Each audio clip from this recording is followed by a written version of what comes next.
Central Institute Training Council, and many other organizations. Ashish holds a BTech in Mechanical Engineering from IIT Bombay and MBA from IIM Calcutta.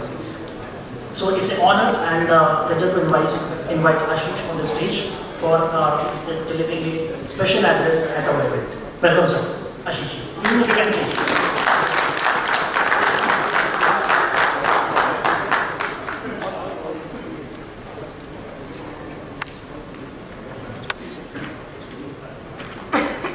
Good afternoon, friends. It's a pleasure and honor to be in front of you.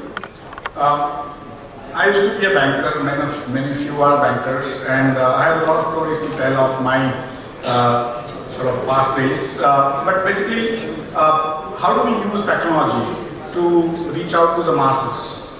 I remember the story, in fact the story of banking automation and also stock market automation almost started together. I was in IDBI in '91, just joined in grade B, and my first exposure to technology was that IDBI gave a contract to Modi Olivetti to buy computers, PCs for everyone, and we had a 43 crore contract in those days, which was pretty large. Today is probably 430 crore or something like that, and we had all the PCs in every boss's cabin covered with plastic. Nobody opened it. It lasted forever. And so that was the experience. And later on, within few months of having the computers, the entire officers and the staff went on strike. And we had a strike lasting for 40-50 days. And as a young person, I was completely amused, saying, what is the problem? And the problem was that there was a perception that computers will take away our jobs. And so the officers were worried, and the staff was worried, and so on and so forth. But later on, things went all right. They were allowed to computerize, although most people didn't open the computers at all. But that is very vivid in my mind, that how Indian automation in banking started in a what I call wrong foot. And now that we are starting with PM Jan Dhan Yojana, every day we are practically adding up crores and crores of accounts. We have come a long way. But how did this story start? How did this nation get connected? A nation which was so reluctant to automate, to computerize because of the unions, because of the fear of job losses and so on. So how did we do this? And that brings me to my own story. That around 92, there was a person called Harshad Mehta, and the market went up, and he thought he was running the markets. And then there was a finance minister, he thought because of his policies, market is going to go, market is going up. Somewhere on the line, there was a mismatch, and the markets went down when the scam got caught. And that is the time government realized that we need fair, transparent, efficient markets. And they told IDBI to set up another exchange which would act as a model exchange in debt market, because most problems were in the government debt office and so on and so forth. The trading on the stock markets in those days used to happen on floor. A floor which is around 10 times or probably 20 times larger than this floor. People would go to each other. There were 2,000-3,000 people in that space. And since 2,000-3,000 people are there, you couldn't hear anything. So they would say this is sell and this is buy. Okay, and then if he catches first sort of this way, then it is 10. Second is 20 and 30, because you couldn't hear anything. And then they will write down who they have sold with, because a badge would be there and so on and so forth. So that was the sort of status of trading in stock markets those days. When we were told to set up the National Stock Exchange, we were also worried that how this automation will work, because earlier one more exchange was set up and that failed, called Over-the-Counter Exchange of India. And so we had to learn a lot of lessons. That Over-the-Counter Exchange of India still exists, but not many people have now bothered about it. But we had to learn a lot of things about how to provide technology and so on and so forth. So we created a framework called Satellite Communications Network. In those days, a telephone in Bombay would take around 5 years to come if you were lucky.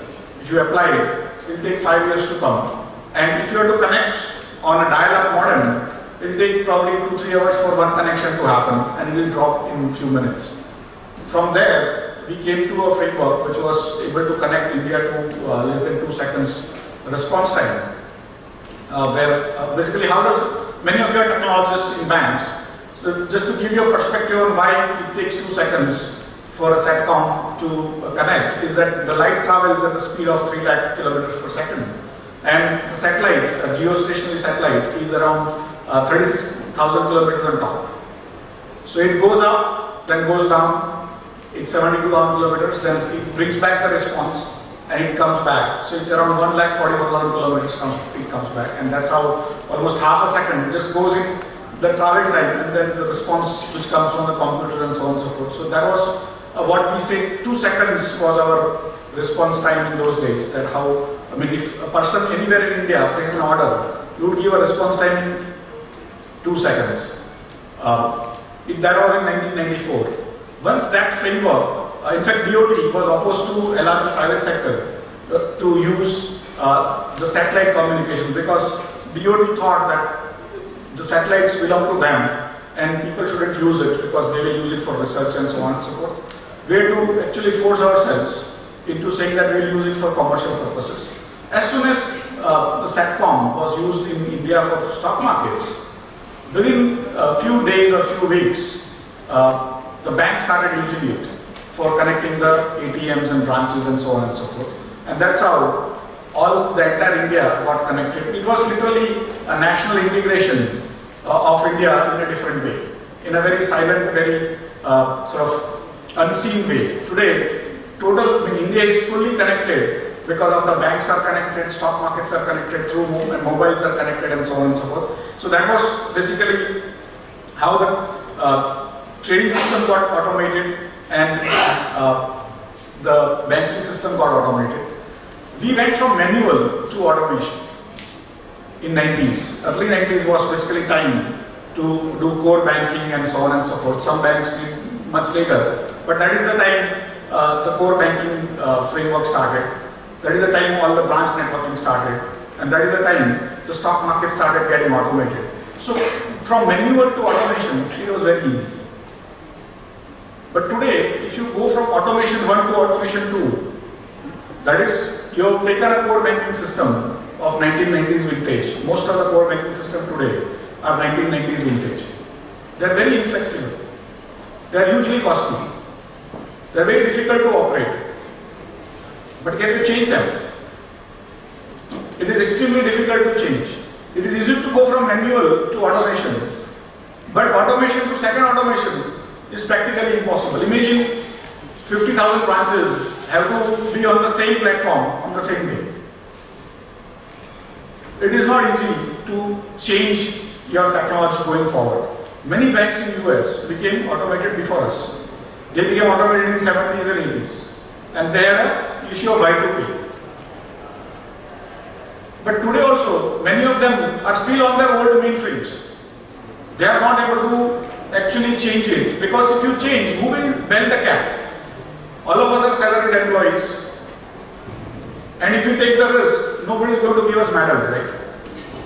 But if things go wrong, then we are in trouble. So most of us will continue to basically work with what is being given and say that let it go. Why should I start going about changing it again and again?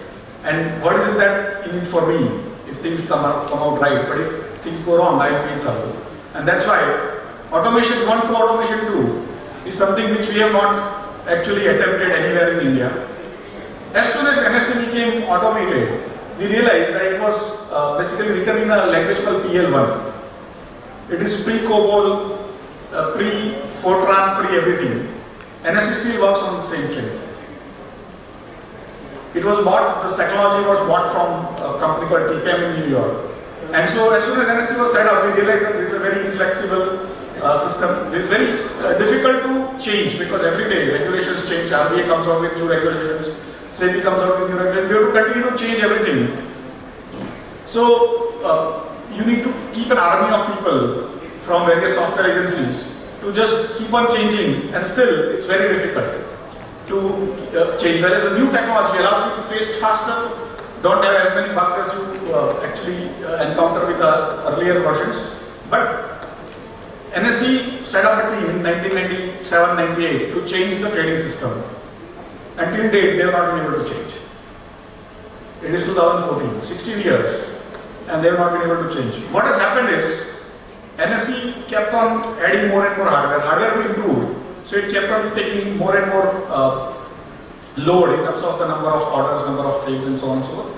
Similarly, BSE happened. BSE used to run on a platform called Tandem. NSE used to, it still runs on a platform called Stratus, which are called non-stop hardware, where in case you take away one CPU, it will still work, because the other hardware, what we call cloud now, is basically run on commodities hardware, but those days there was specialized hardware, and effectively today a cost of a non-stop server vis-a-vis a commodity hardware on the same capacity is around 50:1.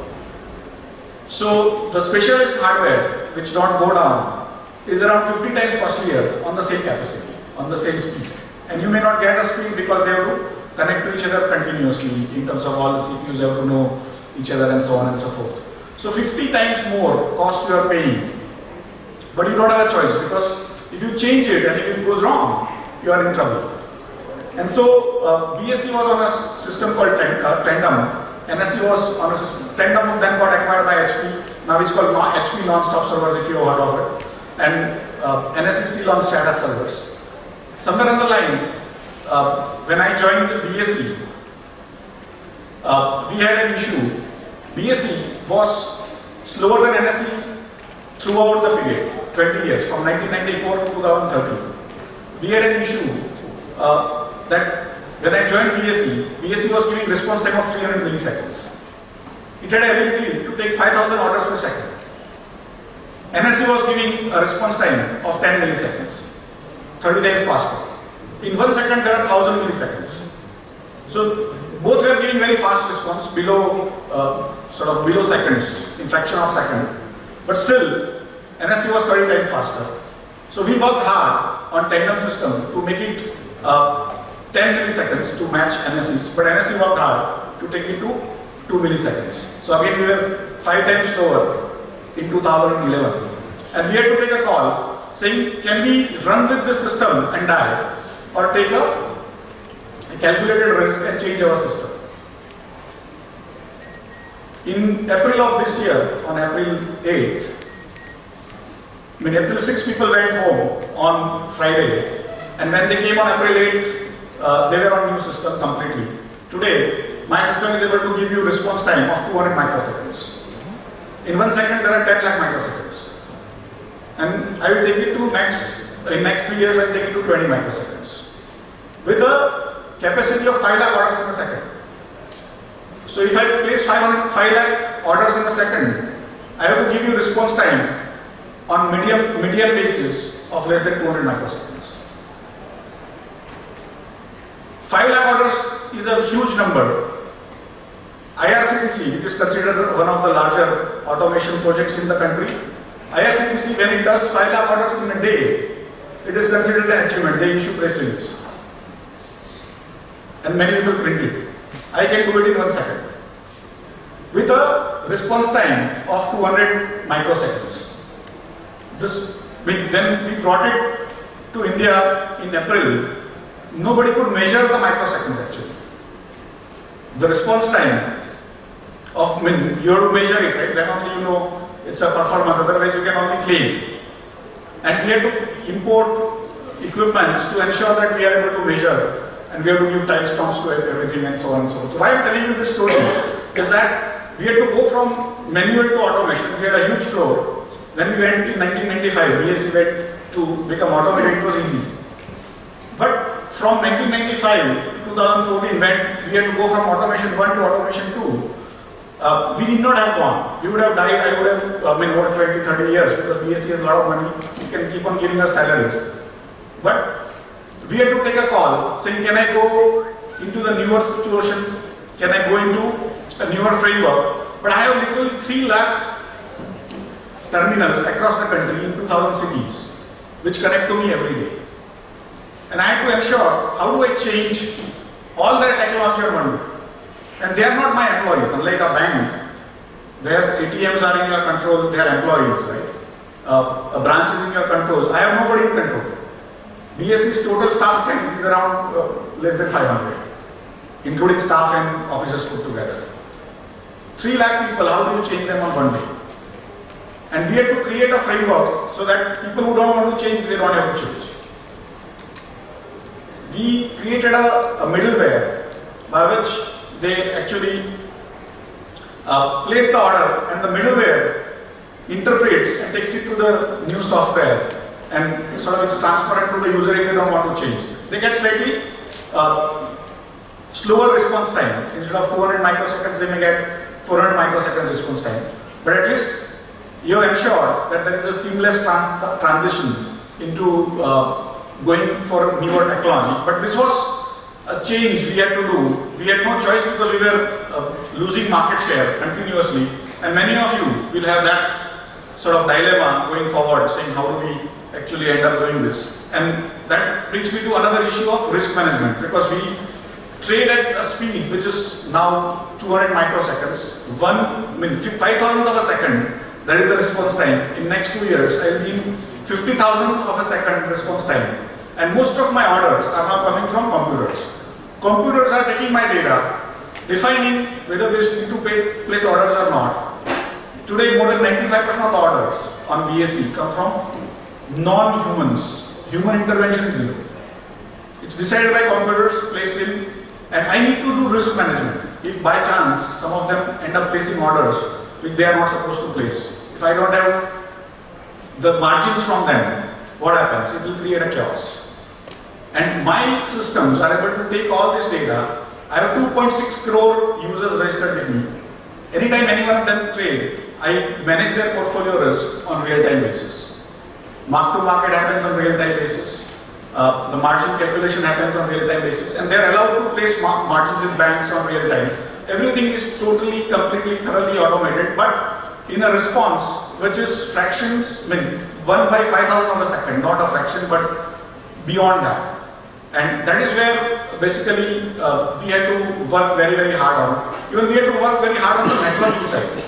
Earlier, when I was giving 10 millisecond response time, a network within the same building, a 200 millisecond response, nobody bothered. But when my main system is giving me 200 millisecond response time, how do I reduce my 200 millisecond round trip on the network? Today, my co-location, that is in my building, there is a facility for brokers to keep the computers. From that place to the computers of BSE and back is 20 microseconds.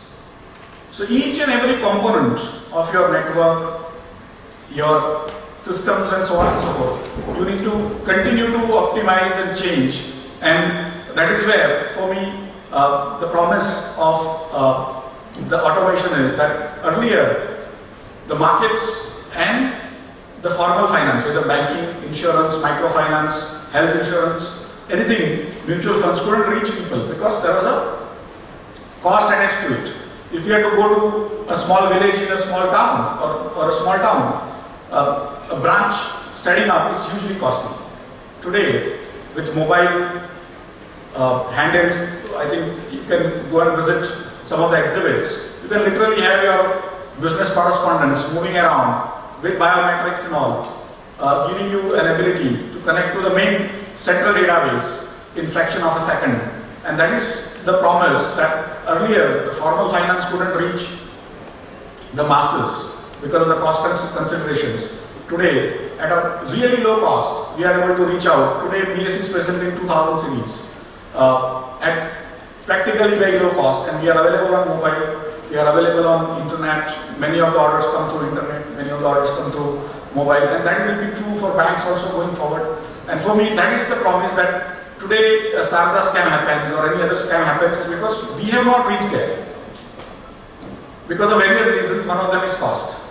Today, we have a chance to reach there, and for me, Prime Minister's Jan Dhan Yojana is basically a part of that, that today is the sweet spot, sweet time, where we have reached a technological situation where we can actually spread out and give all the subsidies and those specific accounts. You can open bank account for everyone, and also a microfinance account, a lending, insurance, and so on and so forth. And that is where, somewhere on the line, for me, we need to be constantly searching for technological solutions. If we continue to remain on old, we may not be doing a great service to the nation. If you continue to upgrade, update, it will give you more flexibility, ability to create newer structures, newer ways of doing it. If you don't do it, newer payment banks are coming, newer small banks are coming. If you don't do it, today they are called smaller banks, later on they will become larger banks, larger than you. HDFC Bank in 94 was nothing. Today it is practically the highest market cap having bank in India because of automation. Somewhere on the line, we need to start thinking out of the box and say, how do I take the automation as is? How do I improve on it? How do I radically change it? How do I basically stay ready for the newer entrants that are coming up? And how do I ensure that the bank's profitability increases? I hope I have given you a perspective on technology and the markets and connected to the banks. And if you have any questions, I would be delighted to take.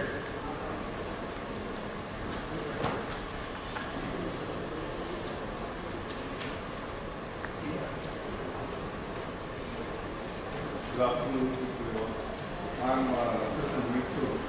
I have two questions. Though you have highlighted the issue of the form finding very prompt and refresh, but how do you manage the issue of bandwidth and the large traffic in case there is a large number of people who are logged on and suddenly the market rises, we see that the sites crash and people are not able to complete their transaction. And second is, what is the disaster recovery mechanism you have in place in case of some failure? Okay.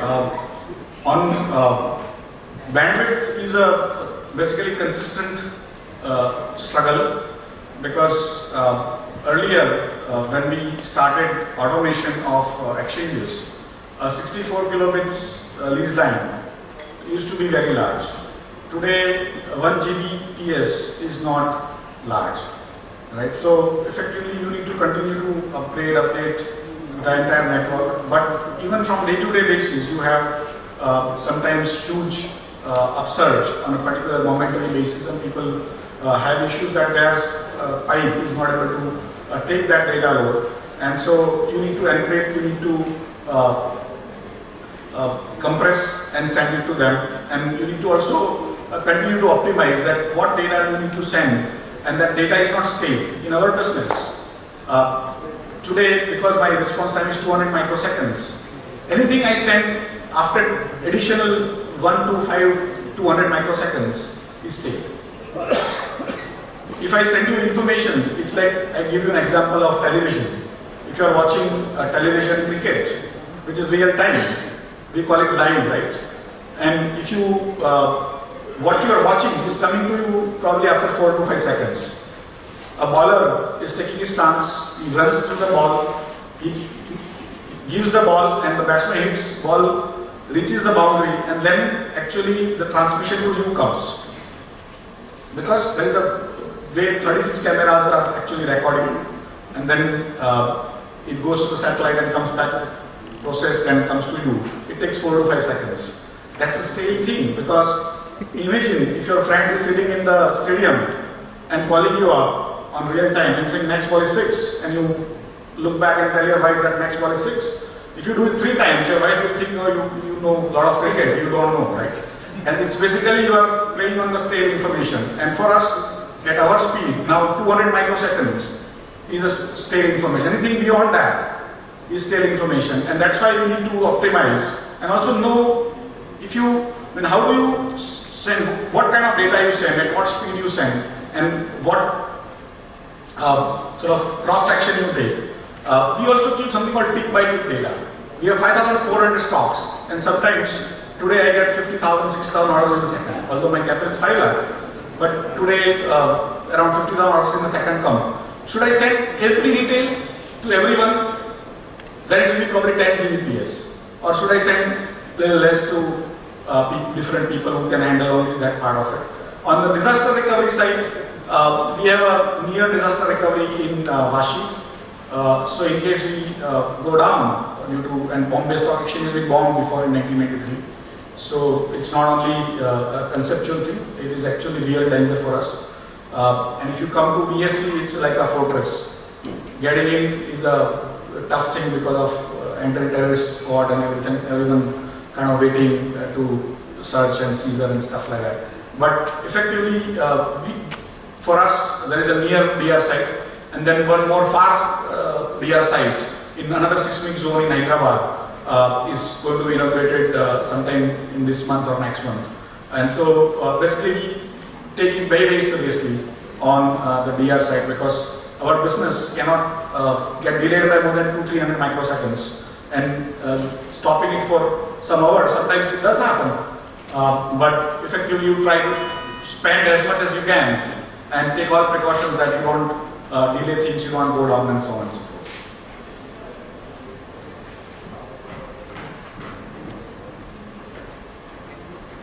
So with this I request, thank you very much sir. I request on the present trophy to sir. Thanks, Ashish. I think it was an amazing presentation. Can we expect a round of applause for Ashish, please?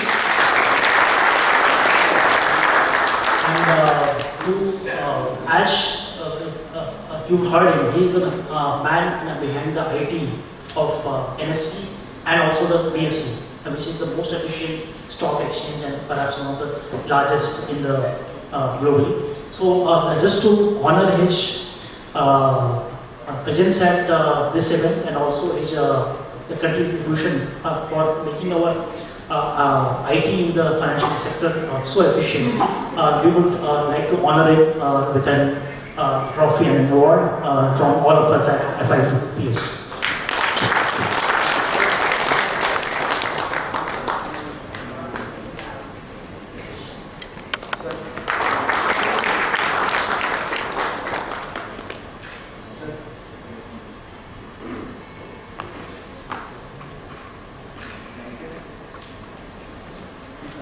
Thank you very much, sir. A round of applause for sir. So now we start with the session, which is on technology in banking and financial services. Unfortunately, we are running a little short of time. So, quickly, I invite our eminent guest on stage, the chair for the session, Mr. Rajiv Agarwal, Senior Deputy Director General, Department of Telecommunications, Government of India. Sir, we request you to join us on stage. A round of applause for Mr. Agarwal. Then I invite Mr. Ajay Bhatia, Head of National Products, Mobile and Product Marketing, Newgen Software Technologies. So we invite you on stage. We invite Mr. KP Saha, Managing Director, Sunresa Technologies Private Limited. A round of applause for our speakers. And we have a very key stakeholder here with us. We invite Mr. S.K. Thakkar, General Manager, Field Syndicate Bank, to join us for this panel discussion. We have some presentations also with some speakers. So with this information, I hand over the session to Mr. Agarwal. We can wrap it up by 2:15. So, by 2:15.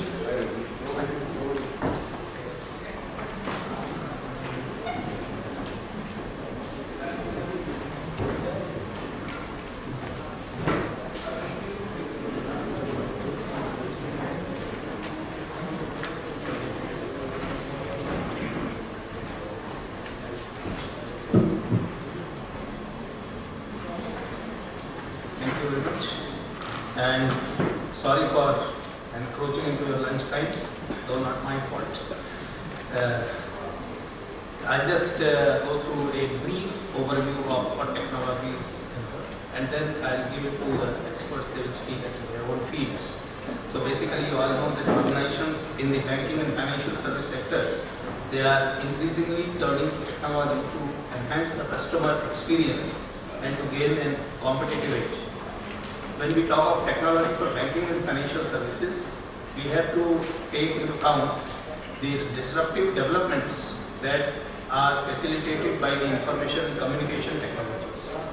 They do not only affect how we do the business, but also make several existing ways uncompetitive. Reduction in process costs, increased customer empowerment, and enhanced automation is in functionalities where the traditional ways of driving banking or financial services by these technologies. The latest trend focuses on smartphones, cloud, social media, big data, and analytics. Now, security and privacy issues are getting increased attention. You might have even seen in the Apple launch that they were talking about privacy, that nothing remaining on your phone after you make the payment. Introduction of new technologies and applications require a lot of efforts and investments. Their timely monetization is very important. Ensuring user friendliness coupled with customer education, awareness, and confidence in a real time are critical requirements.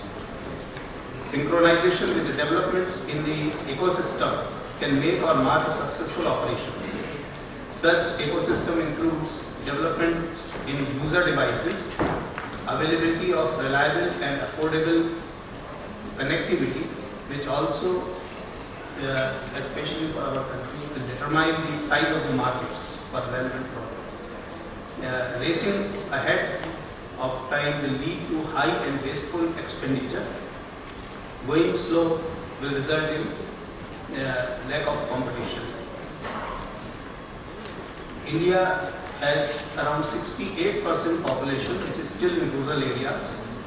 Rural access to reliable and affordable mobile broadband is therefore going to be a game changer for determining the market type and size. Necessary telecom regulations on quality of service and tariffs, they are already in place to facilitate use of technologies for introducing new services in banking and financial services. In next 3 years, 2.5 lakh gram panchayats are planned for availability of subsidized bandwidth, broadband hotspots, and broadband availabilities to schools and hospitals. In this duration, mobile 2G coverage will also be provided to all the uncovered villages.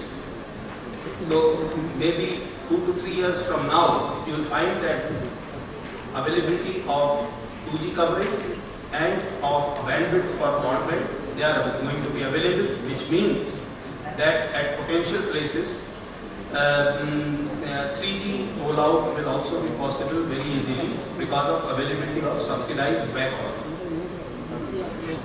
The connectivity coupled with programs like Jan Dhan Yojana will expand the markets for banking and financial services in a cost-effective manner.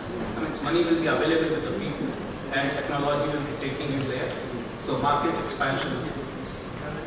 Mobile and online banking, virtual banking, big data, cloud services, and several other disruptors offering alternative banking services like mobile wallet are likely to shape the banking and financial services business for next, say, 3 years. And they are going to be well supported by developments in technologies like biometric authentication and near-field communication, which is like going near to the reader for making a payment using your mobile phone, having all the credit cards in the mobile phone, etc. And then on the top of everything, now the developments in Internet of everything and software-defined anything. I mean, all the things, all the equipment is getting software-defined. All the functionalities are going in future to be software-defined. That will be driving cost and progressive application, additional applications, and that will be impacting everything in an evolutionary manner. And in the end, I would say that regardless of technological developments, it is the vision and the agility at the enterprises that will lead to the growth and or the demise of the businesses. And you have seen in the case of handset market recently, it was the vision which caused somebody becoming suddenly number one, and number one going to nowhere. So with that, I welcome all of you and my distinguished speakers. which are Mr. Ajay Bhatia, Head New Products, Mobile and Product Marketing, New Gen Software Technologies, Mr. KP Saha, Managing Director, Senrisa Technologies Private Limited, Mr. S.K. Thakkar, General Manager Field, Syndicate Bank. Mr. Abu George was not able to make it, but still Mr. Thakkar banking representation will be very much there, and I hope you will be benefited by whatever you wanted to know. Thank you. So I request Mr. Ajay Bhatia.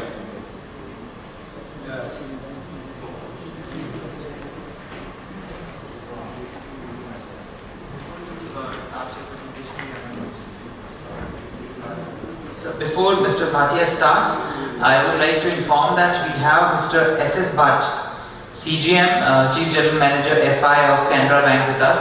So he's here outside the hall. I request Salil to please get him inside the hall. So he will also join this session.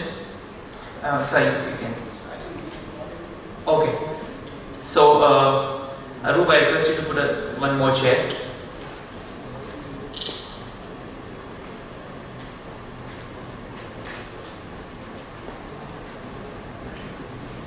So we have Mr. S.S. Bhatt, Chief General Manager, Financial Inclusion and PC and FI from Canara Bank with us. A round of applause for Mr. Bhatt for joining us. And we request her to join us in this session, which is on technology in banking and financial services. Sir, please. We may continue with now Mr. Bhatia's address.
So good afternoon, everyone.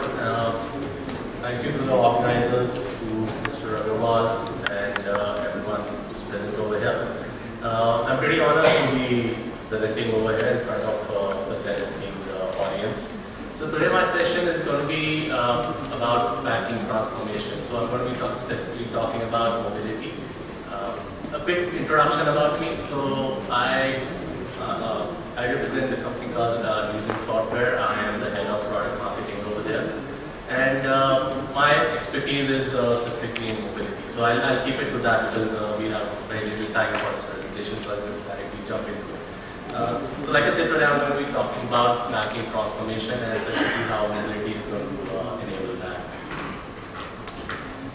So let's look at the evolution of the mobile bank. So we have had sessions where we have talked about where banking has come from manual processes to automation to making it available on devices. So specifically talking about the evolution, so it can be specifically divided into two eras. So one is the pre-smartphone era and the age of the smartphone.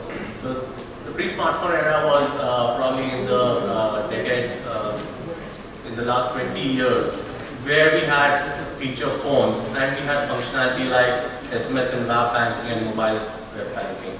So we call this as inceptive. So inceptive specifically means that mobile banking at that stage was in its inceptive stages. It was just getting started, so very basic functionality was available at that point of time. Mobile web banking was a one-up on top of that, but still, it was still very basic. So you could access it on your feature phones using a browser, but still very basic. Today is the age of the smartphone. And what do we know about the kind of applications which are available on the smartphones today? So these are specifically falling into a domain called consumer. So you have all sorts of consumer apps. You have mobile banking apps. You have apps where you can view your account history. You can do funds transfer. You can make payments. You can initiate or you can take credit card bills and stuff like that. So the idea being that you enhance the customer experience to increase retention, you decrease the service costs, and cross and upsell opportunities. So you can actually advertise your products on your mobile banking applications and increase the conversion rate. What I'm specifically going to talk about, which is very little looked upon area as of today, which is beyond consumer banking. So beyond consumer banking is a case where you go outside of the realm of the consumer. We start looking at the employees. We start looking at factors like productivity. We start looking at factors like penetration, market penetration. So today, if we look at India, so there's a large percentage of the population which is currently unbanked, right? So they belong to the rural areas. So in the urban areas, you have a lot of banking penetration, but not in the rural areas. Now think about the possibilities that mobility can bring about. So I'm going to touch upon those areas in the remainder of my presentation. We call this area transformative. What are the business drivers of this transformation? So on one hand, you have evolving customer behavior, right? So this is something which is impacting not just the employee stuff, but also the consumer stuff. So you have smartphone penetration, which is growing. You have mobile applications which are growing because of the increased penetration. So these are facts which I'm not stating, but it's established by research, and you guys are already aware of this. In addition to this, there's another force which is coming into play, and that is the mobile workforce. So today, your workers are demanding mobility. They say that in order to be productive, I don't need to be in office. I have a device which is powerful enough to make me access all my banking applications or all my productivity applications right on my device, right? So they're asking for not just mobility, but they're asking for mobile applications as well, and they want those applications to be available on every device, on every possible device, whether it's an Android device, whether it's an iPhone, or an iPad, or any kind of tablet. And in fact, Windows is also making vast strides today, so the fragmentation is just increasing day by day. These two factors together, what do they bring about? They bring about a winning competitive advantage. To give you an example, so ICICI Bank, they implemented a tab banking solution. So using that tab banking solution, they managed to open 500,000 accounts in just a matter of 8 months. And this is just the beginning. They are in fact increasing their presence on mobility, adding more and more processes, which is going to add more benefits. So competitive advantage is something that is definitely going to come about by these two factors. Specifically talking about the beyond consumer banking use cases, so you might be able to associate with some of these. So there's field force productivity, there's branchless growth, where you can actually do account opening by visiting the customer premises using a tab, and you virtually eliminate the need for a branch, except for some basic needs. You don't need a branch anymore. You have asset management. You can actually track all the assets that you have, whether it's hardware or software or it's any other fixed asset. You can actually track it using mobility. Resource management, so typical HR processes, for example, so leave management, travel management, expense management, and workflow management. So that's about bringing business processes right on your mobile. So you don't need to have access to a desktop or a laptop to access business processes, but can actually do approvals right on your mobile. So essentially what this is doing is eliminating the need for multiple devices, in the sense that desktops and laptops are probably going to go away. And this is a trend which is already happening. Smart devices are already increasing, far outnumbering the sales of desktops and laptops. A couple of examples. So these are examples that we have actually implemented. So by what we mean loans. So in case of loans, you can initiate these quickly. You can simply enter a form, a a data form on the mobile. You can go to the actual property which is for which the loan seeker is asking for a loan. You can go there, you can take pictures, you can get augmented detail, so using a technology called augmented reality.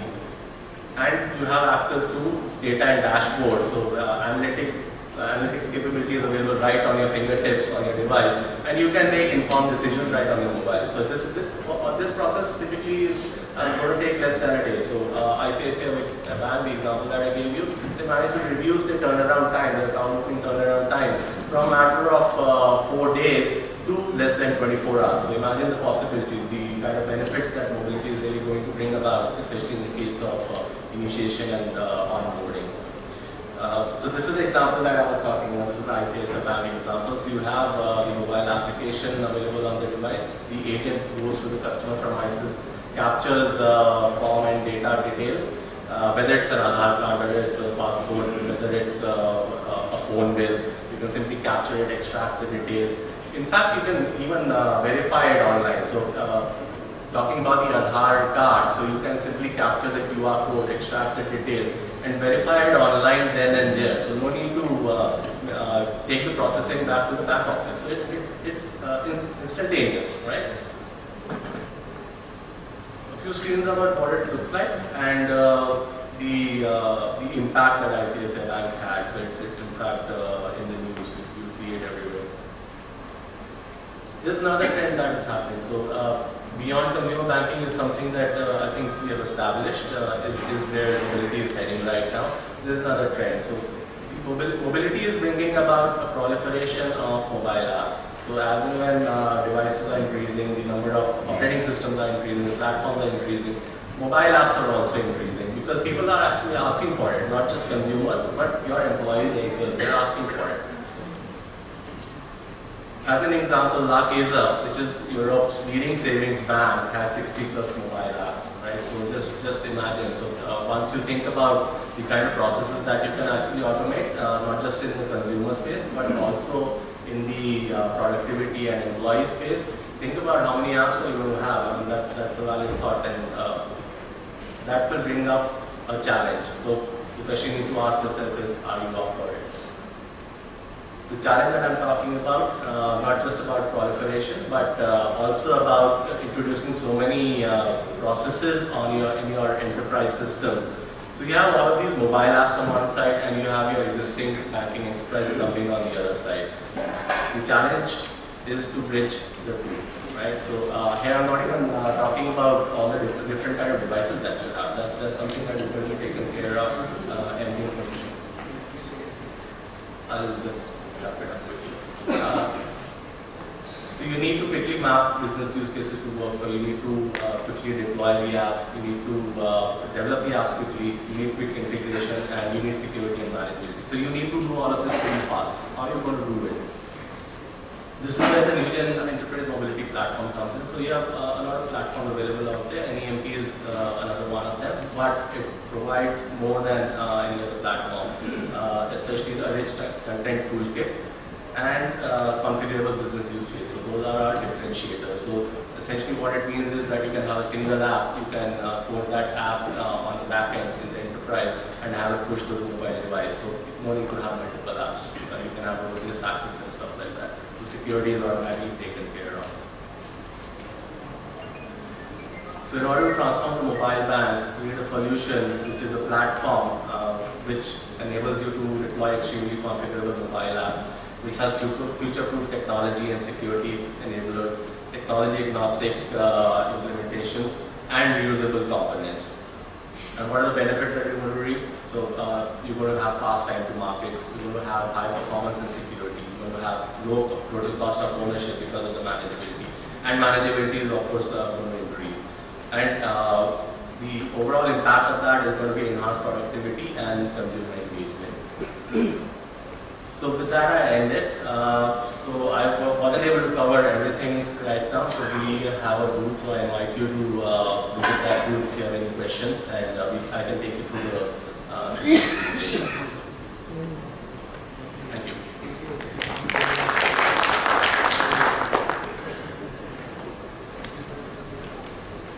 We have Mr. Bhatt who has to catch his flight. Request him from the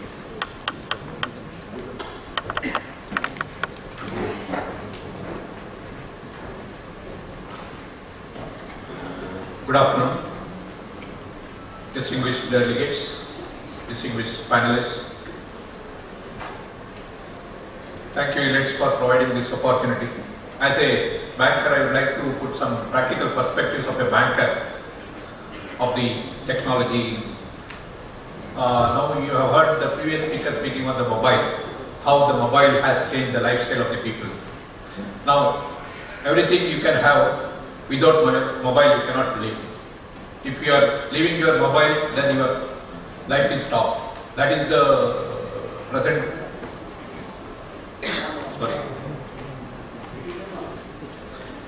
day arrangement. Like that, technology has been a game changer in the banking.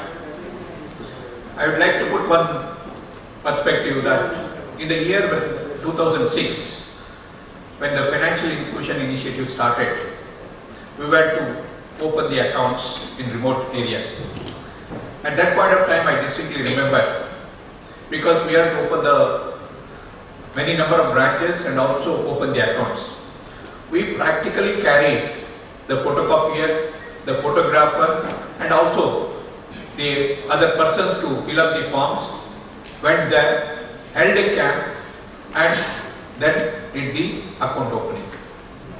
Now, say after 3 years later, 4 years later, 5 years later, how it has changed. How technology has been the game changer in banking. Within 1 week, you are able to open 2 crore accounts across the country. There are developments in the technology side which has helped in making the process simpler, in making the systems easy for the clients, and also making it hassle-free for the persons who would like to have the accounts of the banks.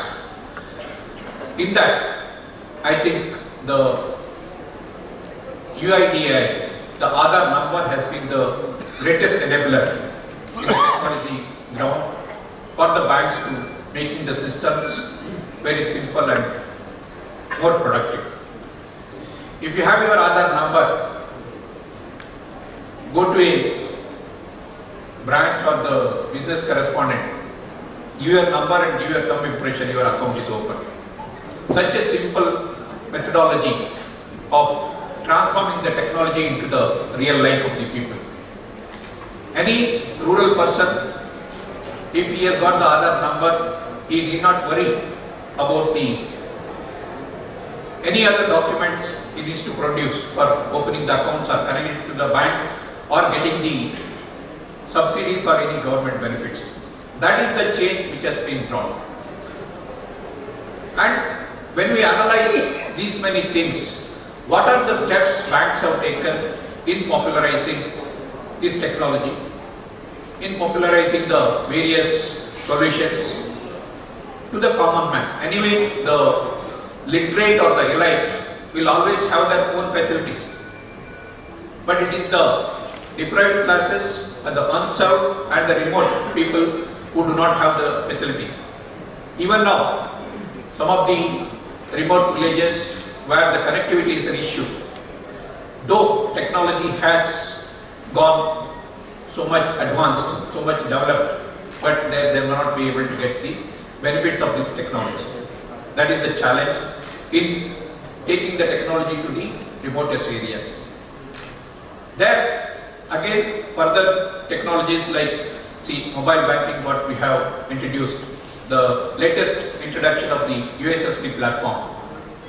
I think it again makes the transaction cost very low in the banking system, because in the rural branches with 1 or 2 staff members, though it is a CBS platform, connectivity is available, but when the customers come in large number, because in the rural masses the habit is he would like to know every day what is his balance.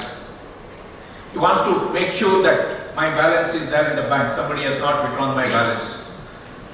If we are making him educated, because he will have a mobile, even the vegetable vendor or the street vendor or even a farmer in the village will have a mobile.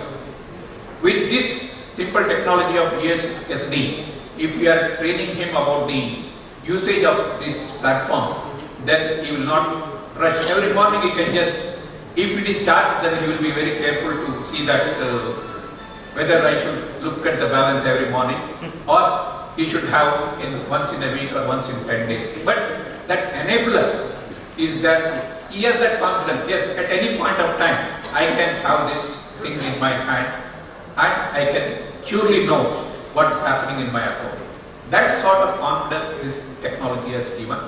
That is one game changer I can tell. Then the second is the ICT enabled systems for the financial inclusion. The handheld machines or the tab banking, what you were mentioning, that in ICICI Bank been able to open large number of accounts in such a short time. Providing these financial services through the ICT technology has come of age.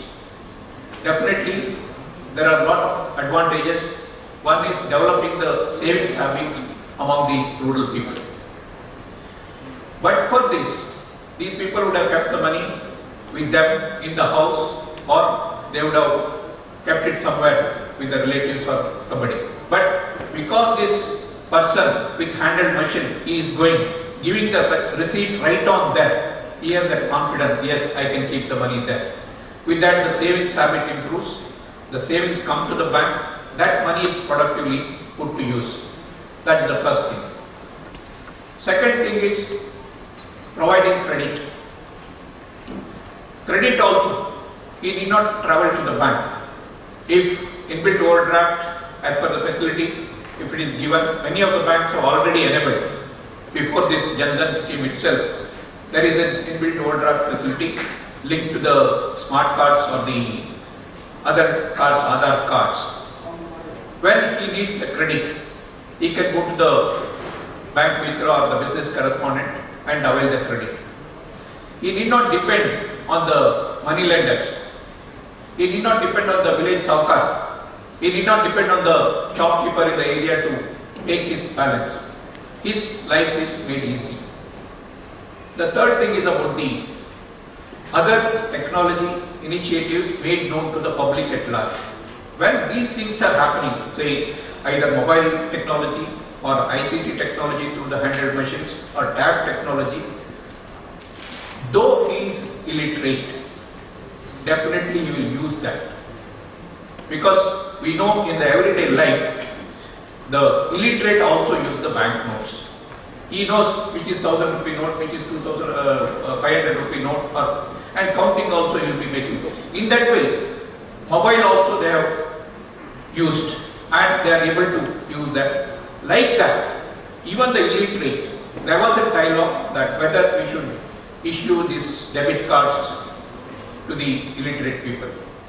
But later it was thought that yes, when they are able to use the mobile, when they are able to use even the complex technology with minimum understanding, definitely they will be able to use the debit cards also.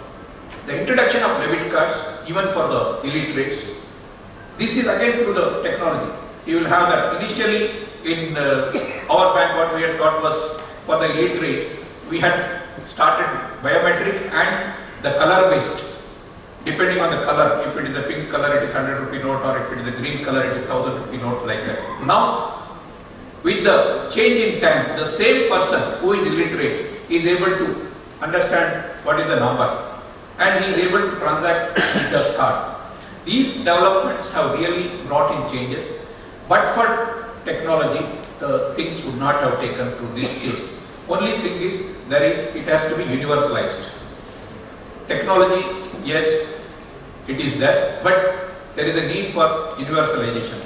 Universalization comes through the financial literacy. Financial literacy also, the technology is helping, because we have seen the Jan Dhan Yojana's programs. Small film has been made even to the remotest corner either through the laptops or through the tablets or anywhere. It was shown to the public how operations can be done, how the things could be understood. That is the importance. And with this, these technological interventions, literacy could also be improved. Therefore, what I feel as a practical banker, definitely there has been a lot of technology interventions in the field. Only thing is we need to, the success in smaller areas, it has to be scaled up, it has to be improved further, and further inclusiveness in these type of programs have to be brought. We have got success stories, sporadic success stories. This has to be enlarged, upscaled and improved further. Thank you for the time. Thank you.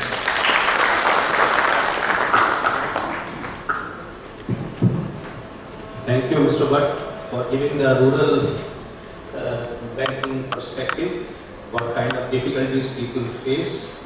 I'll just add a little bit to USSD angle. When you have 2G connectivity and you don't have a broadband access, then USSD is one of the excellent ways it provides you the menu-based access to the banking services, and that gives a lot of confidence to the user, more so if he is not having nearby any bank branch. So thank you very much, Mr. Bhatt. Now our next speaker is Mr. Saha, Managing Director, Senrisa Technologies Private Limited.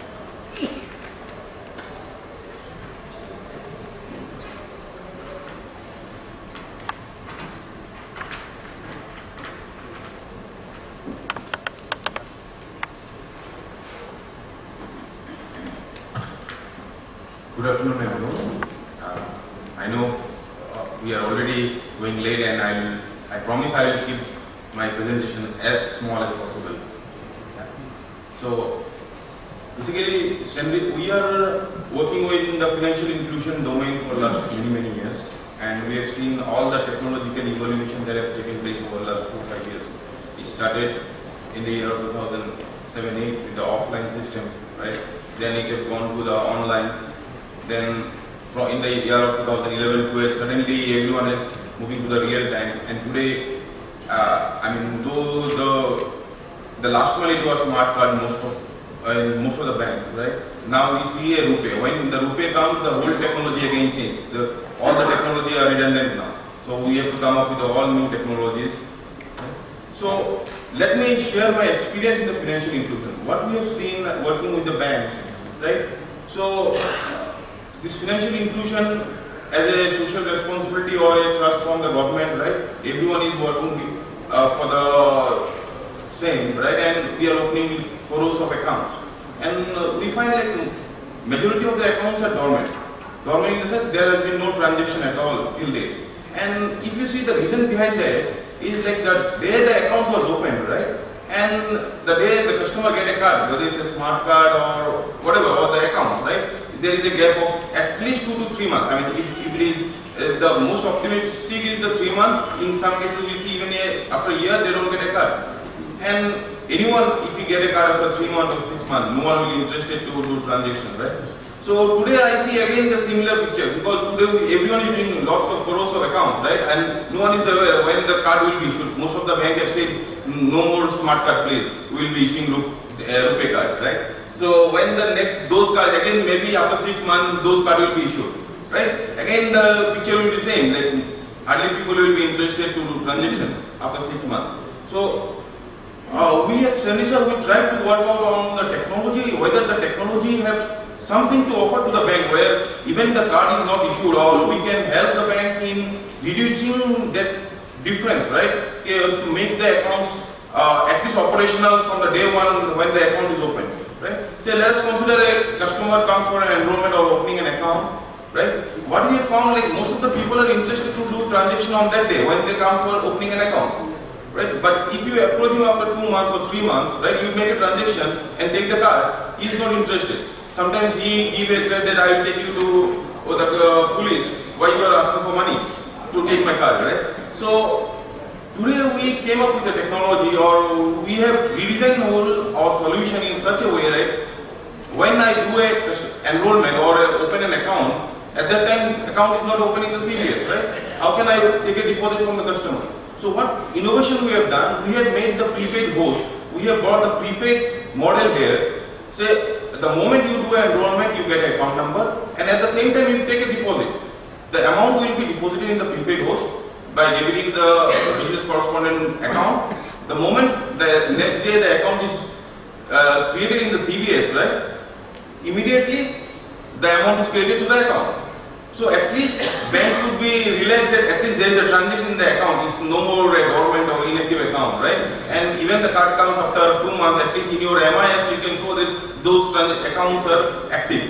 So, and other than, there is one part in the whole gamut of financial inclusion. I mean, where you can make the account active. What we have seen like today, since the RuPay is going to be the future of financial inclusion in India, right? So there are so many areas that have came, eKYC, AEPS, IMPS, that is mobile banking, the RuPay platform, right? And you have different vendor for all the products, right? Though those channels are interrelated, but you have different vendors for that. And the IMPS cannot be taken to the field with the business correspondent because it is maybe it's not possible with the present vendor. So what we have done, we have came up with a platform, and what we are saying is a financial inclusion platform where all the modules that is required for a banks, right, even for the micro banking, right, are integrated. Whether it's a eKYC, AEPS, banking, remittance, merchant payments. I mean the whole card management system, BC. Today, if you see the BC business correspondent management, right, all lies with the corporate BC. And I am pretty sure most of the banks are struggling to get the real-time report from the BC. How many BC agents are really working in the field, right? And no one shares that. But the fact is, the bank should have a total control over that. Right? At least, I mean, if the BC is not working, or if someone is only doing the withdrawal transaction or the DBT, right? So they could be trained to take more deposit. I mean, which is the main bread and butter for the bank, right? To enable all the business correspondents to take these low-cost deposits. So when the data are available, how many BC agents are working in the field on daily basis, right? Then you can take all those decisions. I mean, what is the reason for not getting more deposit into the system? So all those report with the real-time MIS reporting and dashboard, everything we have combined together. There you can also have the cash management, card management system, cash management for the BCs, right? For the RuPay card, prepaid host, everything in a single platform. So that we have demonstrated in this, like what, and the whole solution is a cloud ready. It's a totally restless with all the REST APIs. Everything is there where you can have the EPS, IMPS, the gateway, or if you want. Because I firmly believe, right, today if you give the RuPay card, right, with the PIN, in a rural village, right, if a lady is having a card, his drunken husband or his child will take the card with the PIN and he will withdraw the money the next very day, the lady will come and say, I have not withdrawn. So there will be a cure. So the best way will be to use the biometric with the RuPay card, right? So there, I don't know any card, CMS, card management company have a central authentication right now other than the PIN. So there are a lot of technology that need to be explored today, and I mean we can say that today at least we have all the solution in place which could be leveraged by any of the bank, and we have a booth there. We'll be happy to show the whole solution here. Yeah. So right now we are working, as a BC, we are a very small BC in India. We are working in 9 states. We have some around 2,000 plus agents, 10,000 plus village, 25 lakhs accounts, and in last I think 15-20 days all the agents have opened more than 5 lakh accounts. Yearly some around 1,000 crore of transactions we are doing per year. And the best part is all the transactions that we are doing are 100% reconciled. I mean today most of the bank we see that there is a major challenge, right? The transactions are happening in the field, but it is not reflected in CBS, or it is reflecting in the CBS, but the agents say like the transaction has never taken place, right? But in our case, it's a 100% reconciled transaction. The reason behind that, even with my central authentication, my transaction packet size is less than 400 bytes. And I will show some pictures, right? If you see this picture, I have just handpicked few pictures. right? So this is in the Indo-Bangladesh border. I mean, you know, in the border areas, right? In the international border area, the connectivity is always low. Connectivity is always low, right? Even there are other enabled payment systems are going. If you see, there is a external antenna. What we have done, in order to just get the signal, we have used the external, we have integrated an external antenna with the micro ATM, and even the other enabled DVDs are going on even at the international border there. This is also at the international border, that same village, the school girls are taking stipend with the other enabled payment. So there is another interesting story. This is in a place of Majuli in Assam. You know, Majuli is one of the India's world's biggest river island. So it's a huge, big river island. There is hardly few towers there. Even there, the real-time transactions are going on for one of the RRBs. Yeah. Thank you.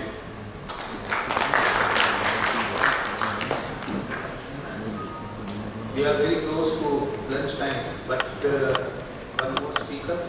Everybody has taken 10 minutes. I request him also to finish in 10 minutes. Mr. Thakkar, General Manager, Field Syndicate.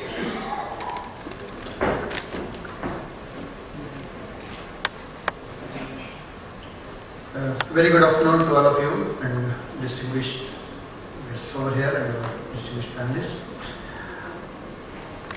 Of course, I have also been given the same 10 minutes. Even I was asked others to sum up a little early because others have taken a little more.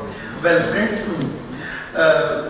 one thing you might have observed since morning we have been listening, I was a part of it, that any topic, maybe even now also we are discussing about the technology in banking and financial services. Somehow or other we come at the end of that time about the financial inclusion. Maybe topic is what, why it is so. We discuss anything you start with. At the top level also, whenever with the discussions, anything takes place, whether it's a technology, whether it's the availability of the financial services, we end up with the financial inclusion. Why? It is not that all of us are very philanthropic and we want to do it. They are okay, we want to do that. Only business, because we are already in the CSR. The fact is that I will tell you, recently I had an opportunity to, as a keynote speaker in Fortune International Business School in Delhi, Sant Vihar. So there also, when I was told that we want to know about financial services available and with particular reference to financial inclusion. An international business school is also talking about that. What it means is that there are opportunities at the bottom of the pyramid. That is what we have to understand. And where the technology is the enabler, technology has played a great role in that. No doubt. And for any system, when we talk of the technology in banking, or any other technology for that matter, according to me, there are only two things very important for this. For the technology to be successful or the technology to be viable or economical. One is that simplicity. Another is acceptability. Of course, both are complementary to each other. When it is simple, it will automatically become acceptable as well. And with particular reference to when you talk of that we have to bring the technology to the last man of the society for his benefit, what we are going to do, what we have done on that. It reminds me of the area about the early part of this century when we started, and this central CBS solutions and all came. We were first among the few bankers who started at CBS, and earlier part of it when we were having the ALPM and all. And acceptability was initially the main issue. Acceptability within the staff, acceptability within from the customers. That was the main issue. I still recollect that. And it took a lot of time in that. And now it is all the more important with regard to dealing with the rural folk, with regard to the people who are elected, with regard to the persons to whom we are addressing their needs in the next couple of years, which we have a challenge for. And this is going to be a big challenge. The technology, whatever we have had in the banking, of course, enough we can say. We had started it, we have already come at, I am not going to deliberate on that issue, but we have already had. All of you are very enlightened lot over here, and they know it, what is available. But what is available and how far it has been successful and how far we have to go ahead in that area. in what way we can further improve upon that. If we really want to serve the last man of the society, what way we can do. I'll tell you a few live examples on that. Where everybody was talking about these accounts of the Jan Dhan Yojana and everything which we are making. And one latest example also, we will come to that, of the Srinagar issue, which is on that. So when I just went there, we had a great grand function in Ghaziabad, where Honorable Minister, Northeast and Overseas Minister for Overseas Operations, Mr. General V.K. Singh, he is incidentally an MP also from there, he was also invited.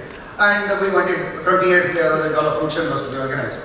And one such thing we wanted to do was, one of the agenda of the program, which all of you know, because it was all given a set agenda that in what way the program should run and all, everything was there.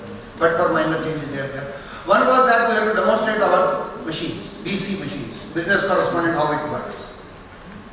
And we had made all preparations, everything was well, my DGM was there, district administration, deputy collector, everything went well. But when it came to that, when we started the demonstration, when we brought the BC, okay, you start and show it to the minister, connectivity went. It was done. I am telling you a live example. I will not talk of it because I am not that, I have got a very distinguished people here who are much more related. It was not there. Anyway, we asked, okay, if he is not having connectivity, let other mobile try, we will do it. We were successful sooner than later, of course, we have done it.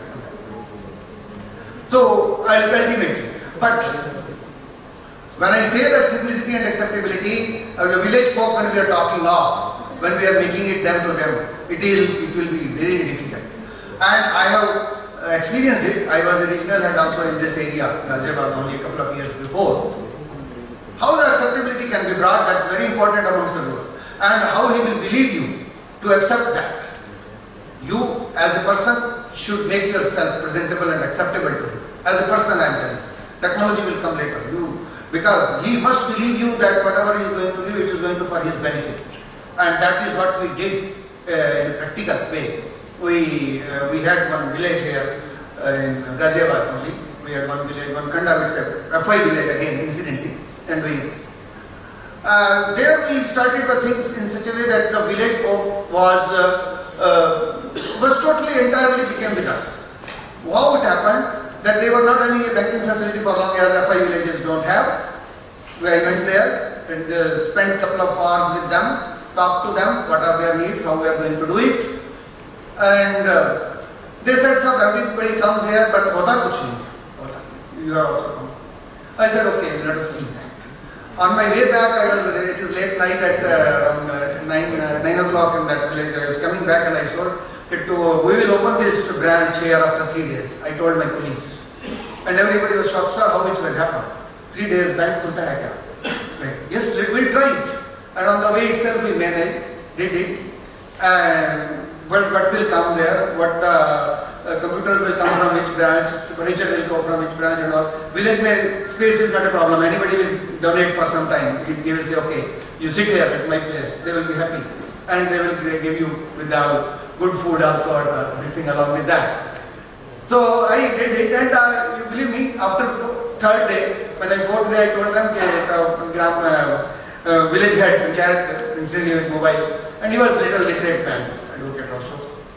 He told me, "Yes, I am having a room, I will give you, and you start whenever you can." And fourth day, exactly after 3 days, in the morning 10 o'clock, we opened the branch. So that became an enabler for them. Then whatever we told in that. We went for solar banking in that village, they were accepting. We went for that PFRD issue, that pension schemes, it became acceptable, suddenly. Because they had believed the people, their persons, as a person living. So that is my view, that if you want to bring the technology to the grassroots, these are the issues which you must do. Connectivity is a real big issue, even after having that, come out of this age from 2000 to 2014 and all, having started that, still it remains a big issue. And the latest, which I am telling you of the Srinagar, my colleagues here from bankers, they are sitting, a couple of them, they may be laughing also on that. Daily we are having a meeting, sir, and there is a DFS MFL. Right now also we have to go, like some of them. 3 o'clock again is a meeting. just to review what is happening in Srinagar in the banks. And I am telling you, I had to shake my head in shame also to say, that for the last 4 days, we are struggling for that, everybody is giving, and we say that we have sent our BC machines, we have sent our people. This is the 4th day that now my machine, branch is operational today, after 4 days. After that also, you know how? It is not that the connectivity is made available there. I sent yesterday along with one dongle and one laptop from here, purchased and asked that banking should start there from a different location. We made everything, tested everything here. Dongle didn't work there. We went. They said, no, it will not work there. How it can be? I can't tell to the ministry on that issue. If I tell, they think that, okay, you are simply making. Again, I had to rush from Jammu, okay, Jammu dongle will work there. Jammu people, he was again airlifted. Jammu, today morning he has reached, and just now I received an SMS. So we have started now with that Jammu, they have given, after 4 hours, 5 hours it will work. So yesterday we had purchased that Jammu, and now at 12 o'clock or so we have received an SMS, now you can start activity. See, the 5th onwards, this is working. I'm completing, sir, because I thought that it may be of interest to you. That's why I just shared that. So technology has to be, one of my friends from technology sector, whosoever are there, we are only the users, we are not the, but we are having that challenges ahead. And these challenges, unless addressed amicably, will not be enabler, will be a hindrance for us if they are not properly addressed. Thank you very much. Thank you.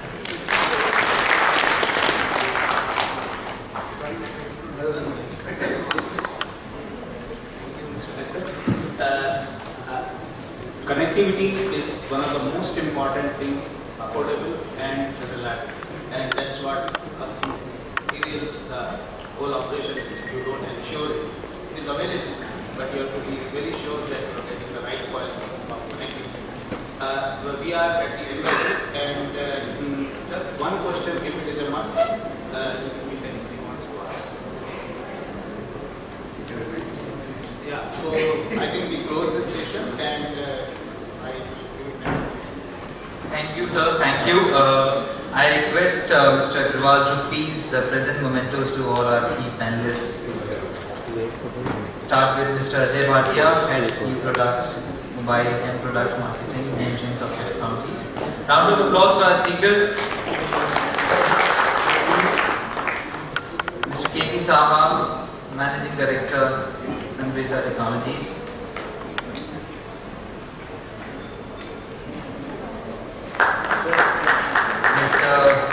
S.K. Thakkar, General Manager, Field Syndicate Bank.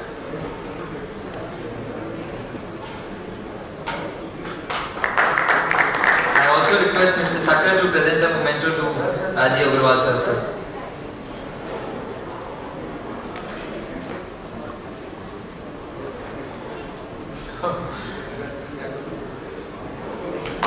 Thank you very much, and I request for a group photo. All the key